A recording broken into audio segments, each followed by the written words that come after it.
could play the background, 'cause I know sometimes I get in the way. So won't you take the lead, lead. So won't you take the lead, lead. And I could play the background, and you could take the.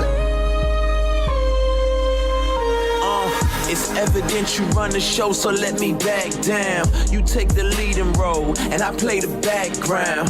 I know I miss my cues, know I forget my lines. I'm sticking to your script, and I'm reading all your signs. I don't need my name in lights, I don't need a star in the road. And why gain the whole wide world if I'm just gonna lose my soul? And my ways ain't pure if I don't live according to your word. I can't endure this life without your wisdom being heard. So word to every dancer for a pop star, 'cause we all play the background, but mine's a rock star. Yeah, so if you need me, I'll be stage right, praying the whole world will start embracing stage fright. So let me fall back and stop giving my suggestions, 'cause when I follow my obsessions, I end up confessing that I'm not that impressive. Matter of fact, I'm who I are, a trail of stardust leading to the superstar.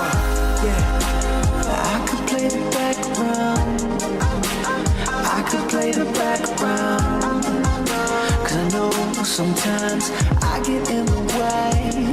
So won't you take the lead, lead. So won't you take the lead, lead. And I could play the background, and you could take the. Yeah, I had a dream that I was captain of my soul. I was master of my fate, lost control and then I sank. So I don't wanna take the lead, 'cause I'm prone to make mistakes. All these folks who follow me gon' end up in the wrong place. So just let me shadow you, and just let me trace your lines. Matter of fact, just take my pen, yeah, you create my rhymes. 'Cause if I do this by myself, I'm scared that I'll succeed, and no longer trust in you, 'cause I only trust in me. And see, that's how you end up headed to destruction, paving the road to nowhere, pour your life out for nothing. You pull my card, I'm bluffing, you know what's in my hand. Me, I just roll and trust you, you cause the dice to land. I'm in control of nothing, follow you at any cost. And some call it sovereign will, all I know is you the boss. And man, I'm so at ease, I'm so content. I play the background like it's an instrument. I could play the background, I could play the background, 'cause I know sometimes I get in the way. So won't you take the lead, lead. So won't you take the lead, lead. And I could play the background, and you could take the. I know I'm safest when I'm in your will and trust your word. And I know I'm dangerous when I trust myself, my vision blurred. And I ain't got no time to play life's foolish games. Got plenty aims, but do they really glorify your name? And it's a shame the way I wanna do these things for you. Yeah, don't even cling to you, take time to sit and glean from you. And it seems that you are patient in my ignorance. If ignorance is bliss, it's 'cause she never heard of this. I could play the background, I could play the background, 'cause I know sometimes I get in the way. So won't you take the lead, lead. So won't you take the lead, lead. And I could play the background, and you could take the. I could play the background, I could play the background, 'cause I know sometimes I get.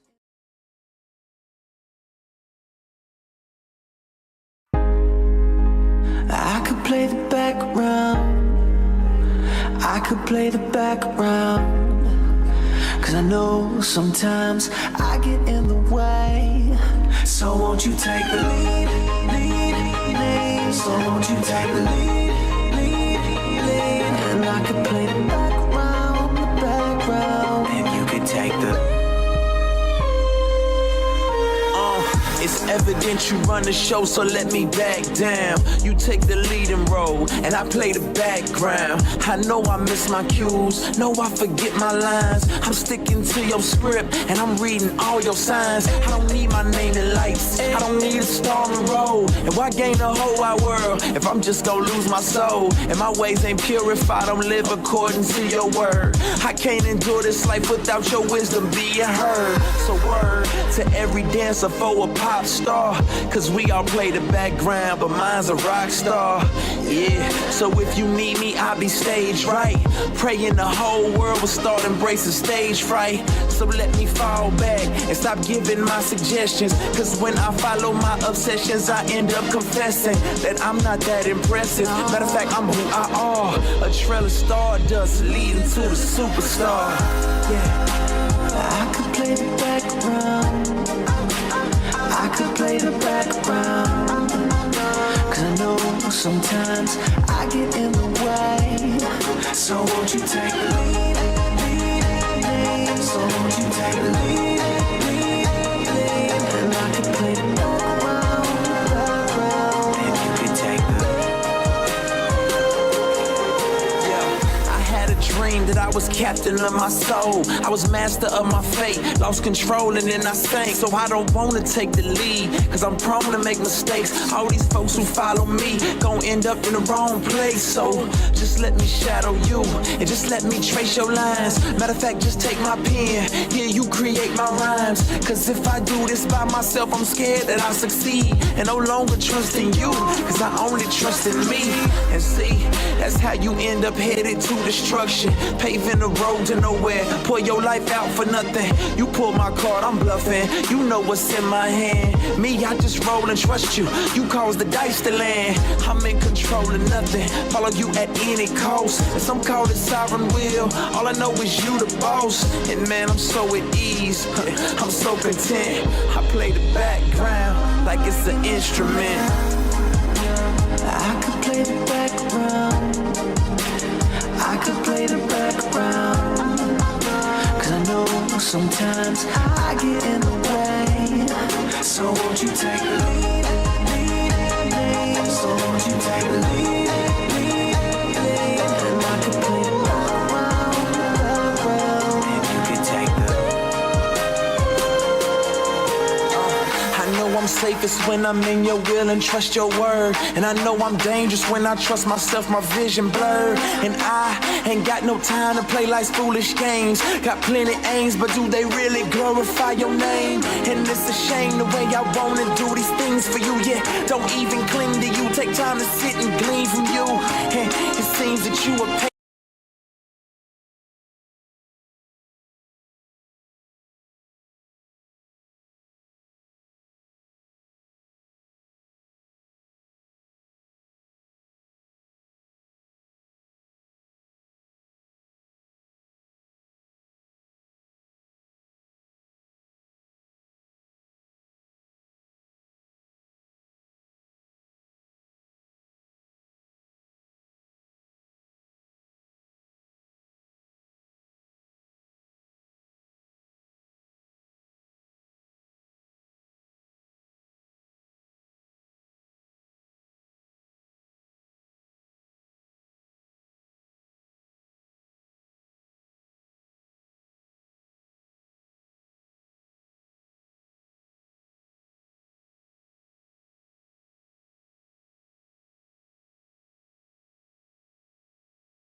So, is there any other games that you watched in the NFL this week that you were impressed by?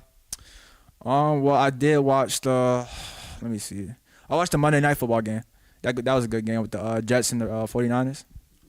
I didn't get to watch that game, but I saw the Chiefs and Ravens play, and that was a real good Yeah, game. that was a good game. Now I really thought that was a touchdown at the end of the game though. With Noah, well not Noah, Isaiah Likely. He was out. That But- toe was out. Lamar, he did throw some bad passes before that, but I said he missed Zay Flowers on that play before when he was wide open in the back of the end zone. yeah, he did. And I he feel did. like if they got that and went for 2, they would have won the game most definitely. Most definitely. I think they're top 3 team in the league actually. Ravens. They're gonna do good this year.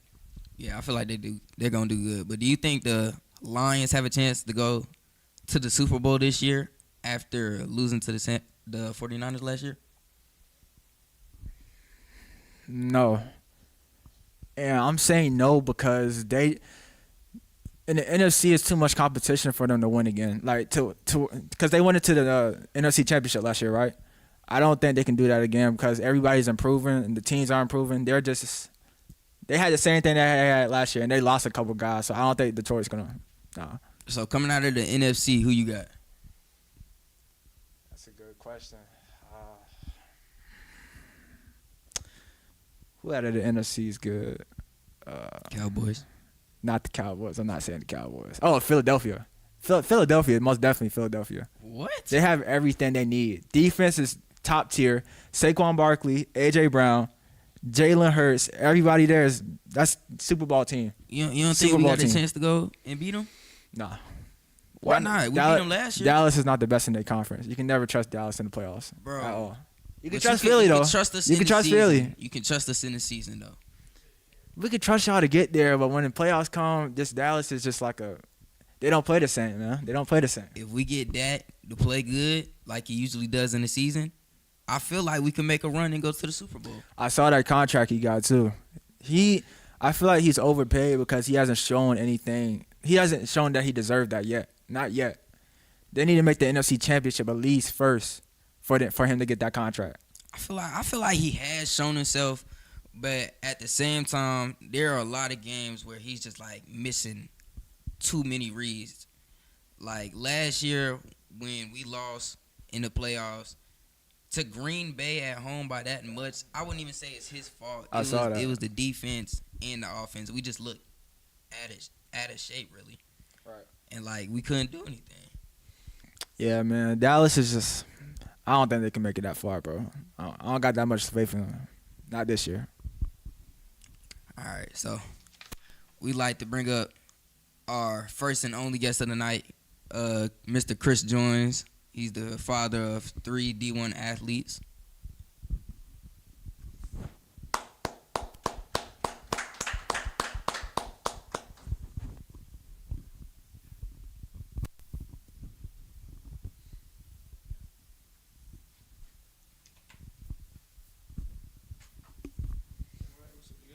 What's up? Good. All right. So thank you for coming to the show, Mr. Joins. We appreciate that. And first off, I just want to ask you, can you introduce yourself to everybody? All right. Well, for those that don't know me, I'm Chris Joins. For me personally, I'm a graduate of South Carolina State University. I hold a Bachelor of Science degree, electrical engineering. Again, I've got 4 kids total. Madison, she's 23. Christopher, he's 21. Matthew, 19. And Julie, she just turned 11. And as you said, out of the 4, 3 of them are engaged in Division I or have played Division I sports or engaged in Division I sports from that standpoint.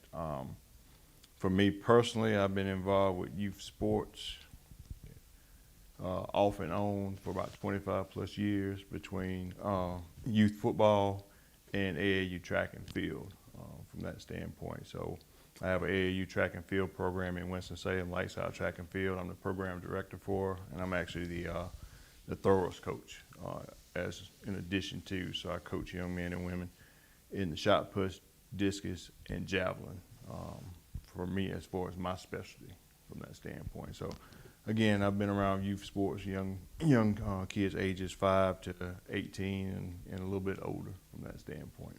Yes, sir. So can you kind of give us a background of how you got introduced into youth sports? Well, actually, it started when I was at South Carolina State. I played Mega Psi Phi fraternity in there, and as part of being an organization, we had youth mentoring programs. So what we would do, actually, it started out in the schools. We would go local elementary school. We would go each week and mentor to the kids in the schools, and we had different outings and things of that nature targeted to support the youth in the area. But also within Orangeburg with our parks and recs, we, myself and a few other fraternity brothers, we actually coached a team. It was the AYP Lions from that standpoint. So it was a company called American Yard Products that they sponsored a team, but that's how I got involved. So I coached down there in Orangeburg for 3 years. And after graduation, I worked at a company called Takata Restraint System in Cheraw, South Carolina. So with their parks and recs, group of guys, we started coaching. And it was the 8th grade, 7th, 8th graders in there. So as I've moved, and that was several years down in South Carolina, when I came up here in 2004, Pop Warner was the thing here. Like I said, down in South Carolina, it was more sports leagues were tied with the Parks and Rec. Up here it's a little bit different nature. So when I came up in 2004, got affiliated with the at that time it was Pop Warner, but an organization here in Kernersville called the Union Cross Bobcats. So I got tied up with them, and that's really when I also got started up with the AAU track and field program here. Just started out with the kids, trying to do things for us, conditioning, getting them tuned up for football, footwork, speed, things of that nature. But as it evolved, in most cases, I've seen it happen where kids come out for training, conditioning, then they take a liking to it, and then they also start getting more active in the wanting to compete in specific events from that standpoint. So that's where I got gravitated into the track and field side from that standpoint. Okay, so with the recruiting process, did you and your children have to reach out to college coaches, or did you leave that to the high school coach they had? I'll say this right here to anyone. We always see trust the process. I think many parents have heard that from coaches and recruiters and things of that nature. I always tell parents, be part of the process. Don't just trust the process, but be part of the process. And as you go through, you have to have that establishment and that relationship with that coach, whether it's football, basketball, volleyball, whatever the case may be, to have that understanding with that coach as you come through that say, hey, and you have to have that assessment with your child and say, hey, my child has aspirations. I want to play on a collegiate level.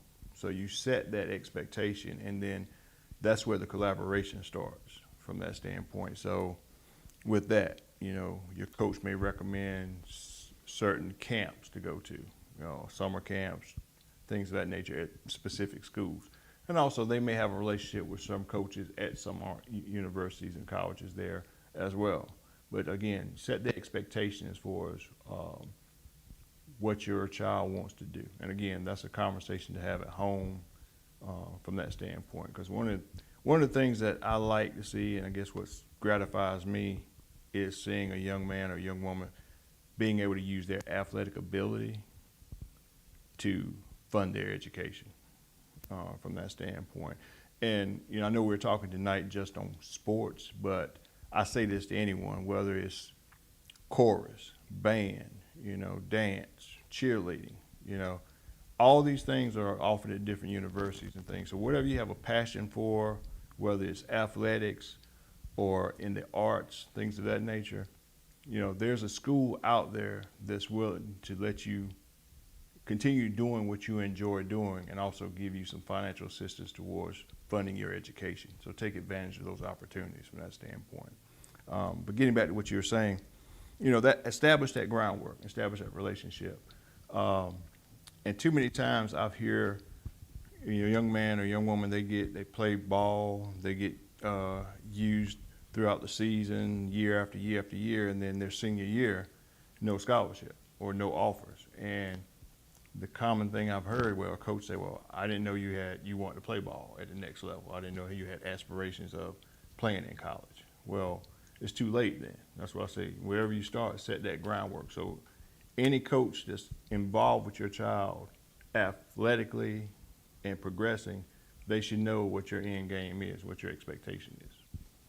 Now, would you say it was hard building relationships with those coaches and kind of trusting them to lead your child to what they wanted to get to? In some cases, yes. Some cases, yes. But again, that's where it's communication.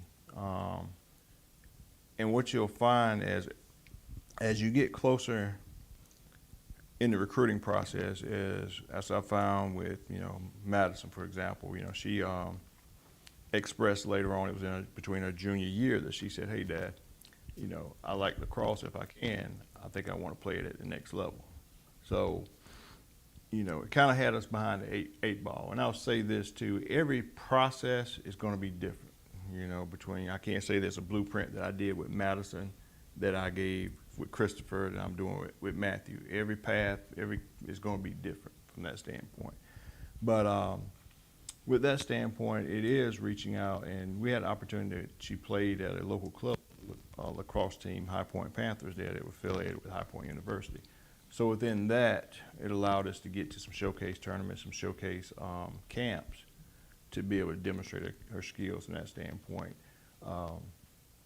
in there. But again, having that expectation with the coach about, hey, wanting to go to the next level or play at a higher level if there's a possibility on that standpoint.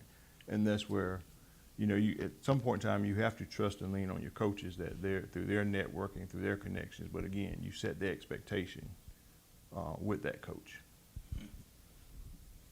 What are some things you would like to share with athletes and parents trying to get scholarships for your kids? Well, the first thing I would say to any parent, there's all kind of, recruiting services and things out there that are targeting parents, or targeting kids from that standpoint. For me, I would say based on my experience, I don't recommend them to anybody because what I found in my personal experience that these recruiting services that are supposed to, put your information out there to all these D1 colleges and things of that nature, that when I look at it, they haven't been able to show, and I did this with Christopher, they weren't able to show me any better results than what Christopher and I were able to do on that standpoint. So I think sometimes that's a money grab from that standpoint. So I caution any parent for any type of recruiting service that you're paying a fee or service for, approach that very cautiously from that standpoint. In there, what was it? Repeat that question again.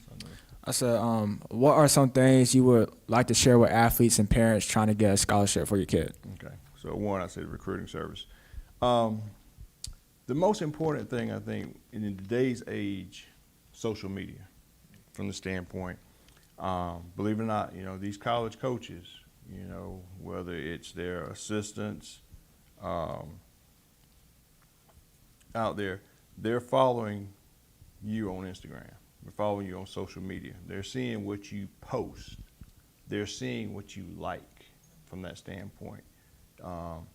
And a lot of times behind the scenes, you may not know it. That's the difference of what causes kids to get left over. They may have the athletic ability on the field, but there are things that they see, say, okay, in their dealings with media, social media, the lifestyle that they associate with. Man, again, you may not post something, but the simple fact that you like someone else's post, that says a lot about you and who you're affiliated with and who you're associated with.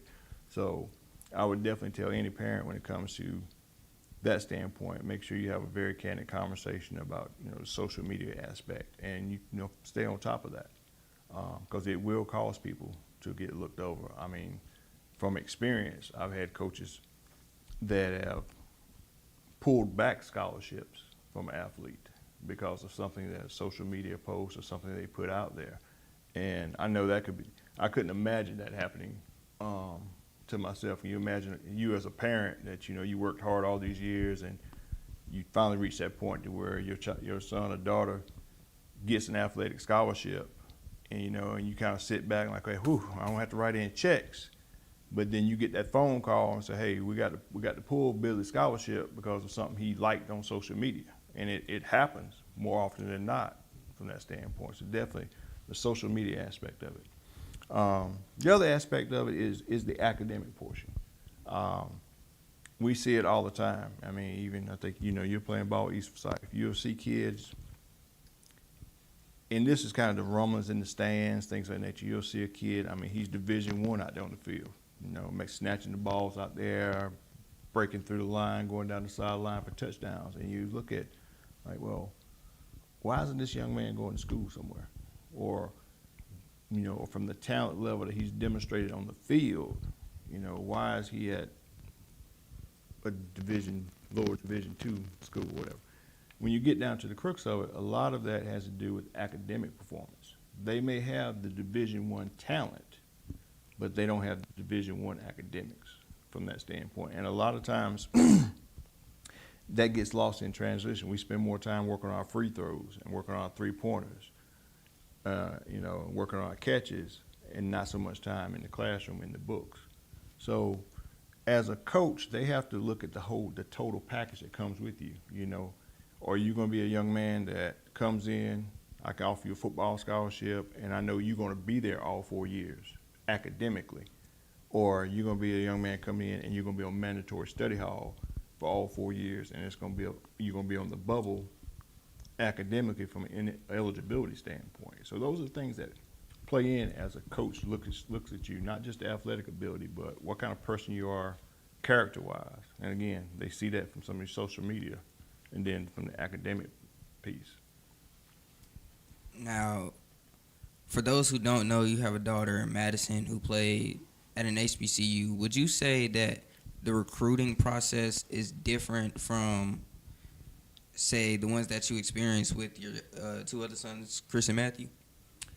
I wouldn't say the recruiting process is different from that standpoint. Again, you have to understand the sport that your child is in. Now, and one of the things you have to understand is some sports are what we call secondary sports. So in the case like with football, you're offered, an all. If you're a Division I athlete, you get a full scholarship. If you're at Division II, they can do partial with academic as well as athletic money. So a lot of schools you have, especially with female sports, you have your lacrosse, some of your softball, volleyball, things of that nature, what we call secondary sports, where it can be a combination of athletic as well as academic that make that scholarship. At the end of the day, free money is free money from that standpoint. So as far as the recruiting process with Madison, I don't think it's any different with going to Howard. But again, it's just the fact that, okay, she played lacrosse and it was a secondary sport from a financial standpoint. So she wasn't full athletic. It was a combination. But again, it goes back to where her academics played in there with her, along with her scholarship money. So at the end of the day, she was full ride from that sense. So as a parent, I didn't have to contribute anything to her financial being at Howard from that standpoint. So again, it's a combination of how it's the destination. So again, how you get there could be a different makeup. When it came to Christopher per se, again, it's doing some of the same things I guess you guys are doing, putting together your huddle films, and putting it out there. And a lot of times that's at East Forsyth. I know the coaches over there; they're very good for us helping you edit your huddle and things of that nature. So take advantage of that from that standpoint, and just getting out there from that standpoint. But what goes along with that again too is picking camps. Go to some camps over the summer at a school you may be interested in, and a lot of times you may go to one school for a camp, but there'll be several coaches from other institutions there, and that's kind of how it networks in and things of that nature, and you're able to get yourself out there. So with me and Riley both being sophomores in high school right now, do you have any advice for us? Because we want to both play D1 at the next level. So do you have any advice for us on what we should do right now as being sophomores right now in high school? Yeah, I mean, well, one, continue to work on your craft from that standpoint. And there are things you can do outside of that, say one-on-one training, personal training, things of that nature. Particularly if you're a basketball player, high school level. Most of the recruiting, things of that nature that I've seen on the basketball level, they come a lot from AAU. So, if you do pick a AAU basketball program, make sure you talk with that program director. Say, okay, where do you guys play at? Or you're get with the AAU team, and as far as they go here is Winston-Salem, Kernersville, and High Point, and this is as far as we go? Or do you say, okay, hey, we play in a few showcase tournaments down in Florida or down at Myrtle Beach or over in Charlotte? So, those are the opportunities where you got to look at those where collegiate coaches may be at, and at more of the showcase tournaments. So get an understanding of the program's vision, what the program director does from that standpoint. On there, and again, a lot of times personal training comes into play, and I caution parents on personal training. So again, know who that person is. Everybody with a set of keys to a gym, that doesn't mean they're a good trainer from that standpoint. And I really say that to single moms, because sometimes they see you as an opportunist from that standpoint and go after it and rope you in on something, and now you're shelling out money weekly from that standpoint. But make sure you're getting the results. Make sure your child is comfortable with that trainer from that standpoint, because at the end of the day, if you're training with me and you don't have a good feel with me, or we're not connecting, then you're not going to give me your all from that standpoint. So you got to have a good relationship, and unfortunately, it may take you moving around to get the right fit for you and your child. So don't be afraid of a transition. Don't be afraid to say, hey, okay, thank you for what you've done, but we're going to go a different direction. You may have to move to a different team, move to a different trainer, but you got to get that comfort level and make sure you're getting the results that you and your child are expecting from that standpoint. So again, going back to that training, but again, looking at selective camps on here, there are several in the football arena. There are several schools locally here. Wofford College in Spartanburg, for example, has an excellent camp. Virginia Tech, they have camps, things of that nature. And so that's having to sit down, talking with your coach, at the end of the season, or as you get rolling out of school, things of that nature. Having a conversation with your basketball coach, having a conversation with your football coach. Hey, coach, what camps are coming up that you think ought to participate in? And working it out financially and with your parents and everything to do that. So definitely, assess yourself, see where your areas of opportunity are, work on those, whether it be some specialized training, but definitely get engaged in some camps over the summer and get your name out there. And what you'll find out, if you go to these camps with those coaches, they'll start following you and see how you're progressing, things of that nature. So that's where you guys are both sophomores, correct? Yes, sir. So I would recommend that would be the start for you. Because, you look at it, you got 3 years left, but it goes by fast from that standpoint.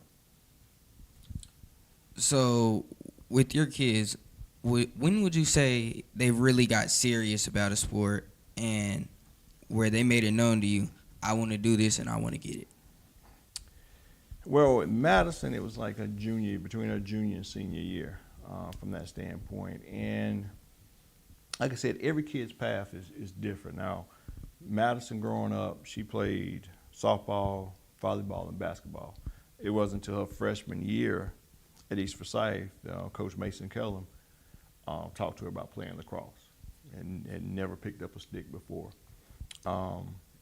And the way he compared it to her, because she played basketball, so lacrosse is very close to football. Basketball. If you watch it, they run plays, they run zone, man-to-man defense and things. So it's very close. So it was a pretty good transition for her because of with basketball from that standpoint. And she took a liking to it. She started her freshman year, so she was a a 4-year starter over at East Forsyth. But it was really that junior to senior year where it kind of clicked, like, hey, I like doing this from that standpoint. And, then we started that path, getting in some showcase camps and things of that nature. Hey, Howard opened up from that standpoint. Now with the boys, they were a little different. And honestly, Chris, Matthew, they were 3 sport athletes. They did football, basketball, and track and field from that standpoint. And honestly, I thought Christopher's path was going to be more along in track and field because he was a phenomenal 800-meter runner, and he had a specialized skill. He threw javelin. He's like a 6-time All-American in javelin from that standpoint. So I thought his path was going to be more on the Division I level of track and field. But he came and said, hey, Dad, I want to go more football from that standpoint. So that's where you have that conversation with your child and see where your options are from that standpoint. So that's where he went from that standpoint. But again, honestly, I thought his path was going to be track and field on there. But again, hey, that's the path he chose. He has to live his own life,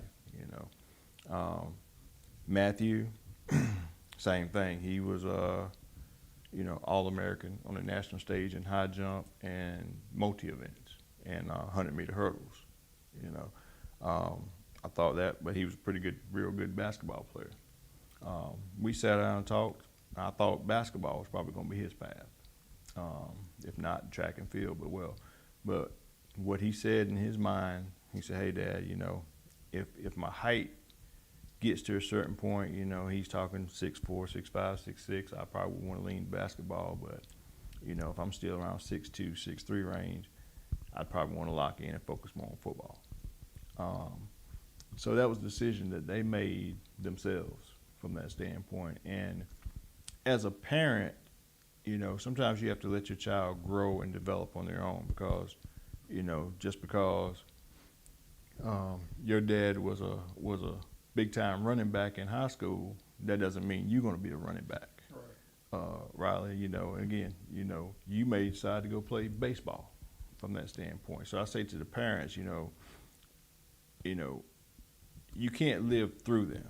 You have to live with them from that standpoint, So there's nothing wrong with playing multiple sports from that standpoint, to see what it is you have a passion for, first of all, and then also from an athletic ability standpoint, where are you excelling at on there? Then as you start getting in there and you start, okay, hey, this football thing seems to be working for me over basketball, or no, I like this basketball thing.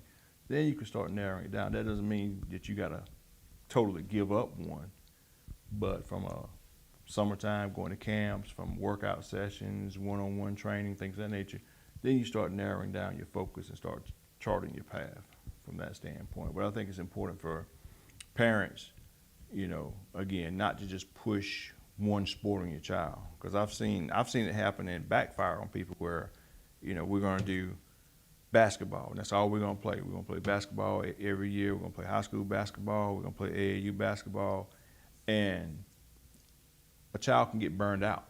And eventually, by the time it comes their senior year, they've been playing that one sport for so long, all the time, that they're done with it.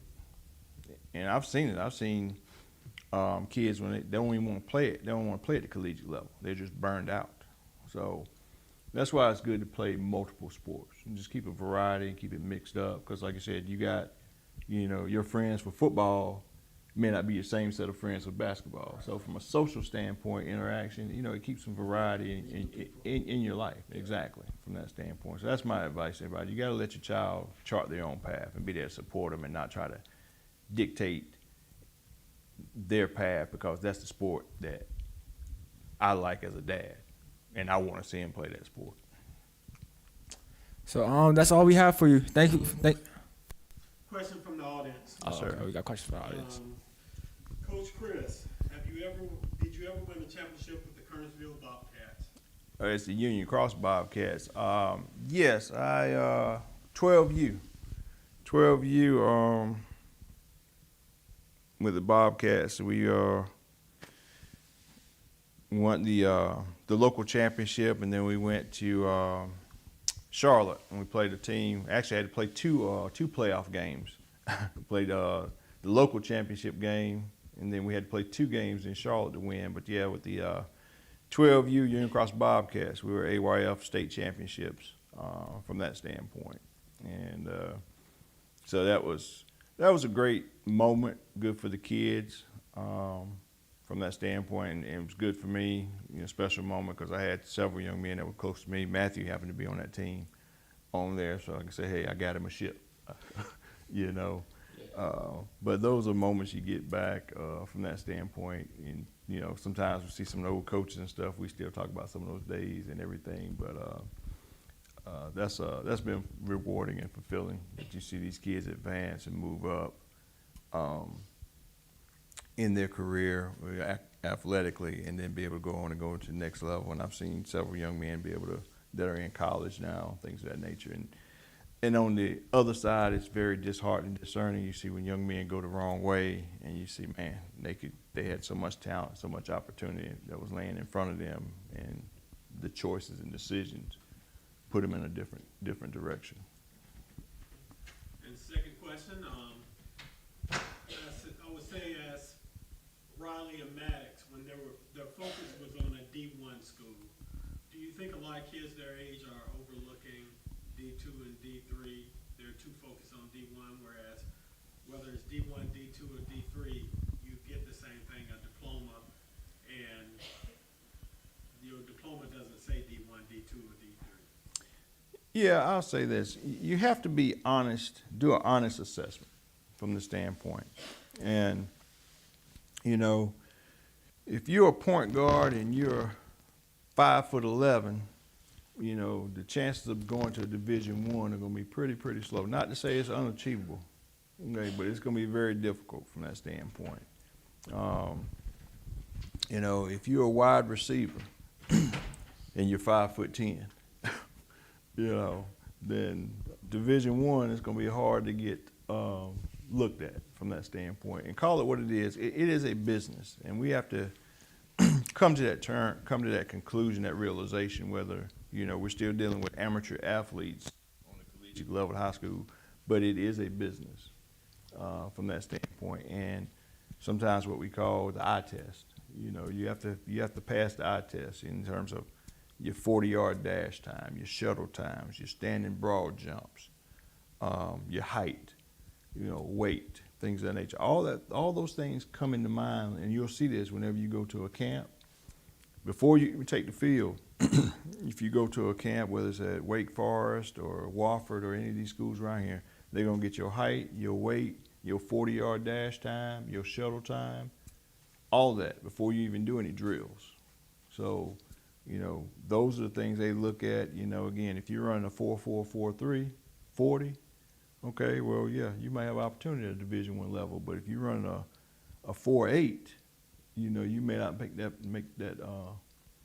cut for that particular school. But the other thing you got to look at as well too is, what do you want to do in your career?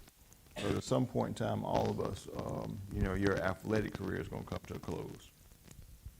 But what is it you want to do in life? And so look at that first, and then look at the institutions that offer the programs that you want to do.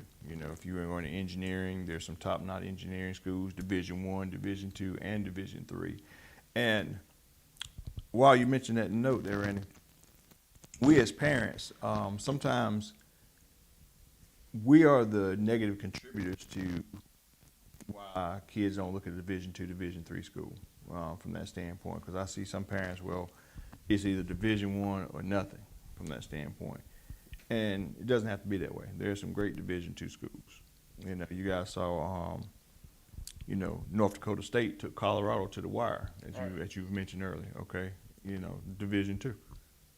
South Dakota, hey, they're there. They play at a high level from that standpoint. So because you go to a Division II, that don't mean anything lesser about your athletic ability. But again, that may be a school that's in your area, or a school that has a program that you aspire to develop a career in from that standpoint. So you have to be honest with yourself with a self-assessment. And again, where you are, that don't mean continue to work and get better at your craft. Like I said, whether it's additional training, going to camps and things of that nature, better improve your fundamental skills and keep working your craft.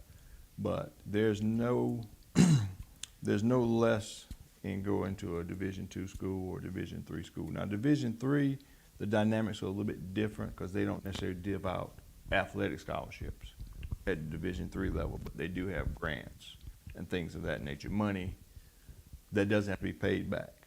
So in a sense, it's free money, so take advantage of it. So they have to move and maneuver a little bit differently than a Division II, Division I school in terms of they don't give out athletic scholarships from that standpoint.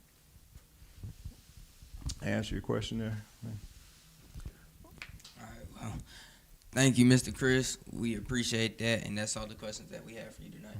All right. Thank you, everyone. All right, man. So,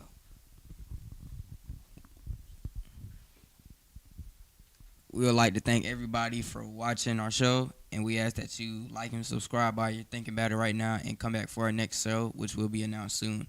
We'd also like to give a special thanks again to Mr. Chris Joins for coming out and supporting us with this. All right, now remember Matthew 17:20, and Jesus said to them, because of your unbelief, for verily I say unto you, if ye have faith as a grain of mustard seed, ye shall say unto this mountain, remove hence to yonder place, and it shall remove, and nothing should be impossible for you.